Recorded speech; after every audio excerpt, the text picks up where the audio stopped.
ازاي تعرفي ان ابنك عنده توحد؟ انا امل ندى، اخصائيه تربيه خاصه، وهساعدك عشان تبقي عرفتي تربي.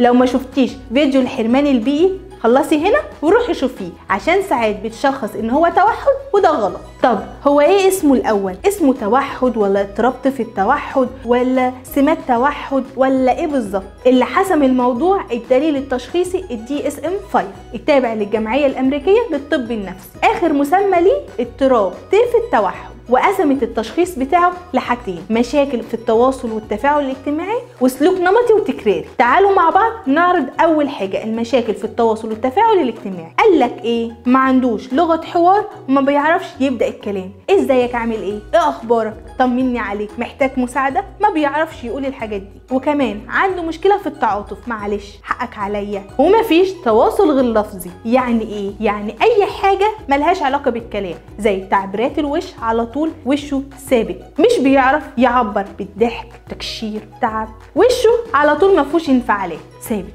والتواصل البصري بينه وبين الشخص التاني مش موجود، يكاد يكون معدوم. وكمان هتلاقي ردود فعله غير منطقية، هتلاقي بيضحك في وقت الحزن وبيعيط وقت الفرح. ونأكد تاني ان هو ما عندوش لغة حوار، ما بيعرفش يرد، مش بيعرف يبدأ الحوار، وعشان كده مش بيعرف يعمل صحاب. وعنده مشكلة كبيرة جدا في اللعب اللي ليه علاقة بالخيال، يعني مش بيعرف ياخد العروسة ويلعب معاها كأنها بتاكل وبتشرب تتكلم معاه. دي اول نقطة، مشاكل في التواصل والتفاعل الاجتماعي. طيب تاني نقطة، السلوك النمطي والتكراري. عبارة عن ايه؟ هتلاقيه بيحط المكعبات صف جنب بعضه. الطفل الطبيعي بيحط المكعبات فوق بعضها. هتلاقيه بيقلب ويفك الحاجات بس بشكل لازمه حركيه، باختصار بشكل غير طبيعي. وكمان بيردد الكلام، لما تيجي تساليه اسمك ايه هيرد عليكي ويقولك اسمك ايه. وبيعمل حركات مختلفه بس بتكرار، زي ايه؟ ان هو يمشي على اطراف صوابعه. ما هي الاطفال العاديه بتمشي على اطراف صوابعها ماشي، بس الاطفال النورمال هتلاقيه بيمشي شويه ويرجع يمشي طبيعي تاني. اما اطفال طفل التوحد بيمشوا على اطراف صوابعهم كتير بشكل تكراري. وهتلاقيه بيرفرف،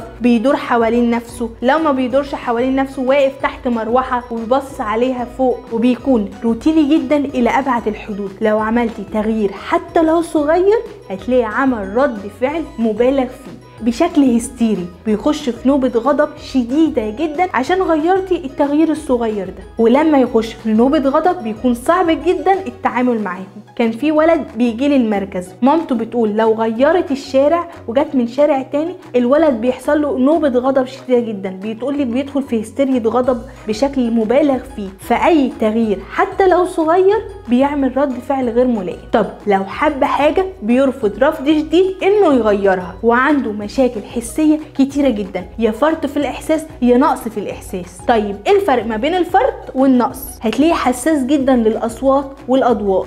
لما بيسمع أي دوشة أو أي صوت عالي على طول حاطط إيده في ودنه وهستيريا غضب رهيبة، ده فرط. طب النقص هتلاقيه بيحب اللمس، هتلاقيه عايز يتحضن، عايز حد يضغط في جسمه، ده نقص الإحساس. طيب مين اللي بيشخص اضطراب طيف التوحد؟ دكتور النفسية والعصبية. طيب الأطفال اللي بيعانوا من اضطراب طيف التوحد مين اللي بيقوم بعلاجهم أو مين الفريق اللي بيساعد في عملية العلاج؟ بعد ما يتشخص لازم ومهم جدا يروح لأخصائي تكامل حسي، لأن التعلم بيكون عن طريق الحواس. أي حاجة بنتعلمها بيكون عن طريق الحواس، يبقى لازم نظبط الحواس الاول ونخليها طبيعيه ما فيهاش فرط او نقص. هيبدا الطفل يستجيب لاي معلومه بيديها اي اخصائي تاني. عشان كده التكامل الحسي مهم جدا مع اخصائي التحفيز الحركي الحس العصبي، ده مهم. وكمان بيحتاج لاخصائي تنميه مهارات واخصائي تخاطب واخصائي تعديل سلوك وعلاج وظيفي. يبقى فريق العمل اخصائي تكامل حسي، تحفيز عصبي،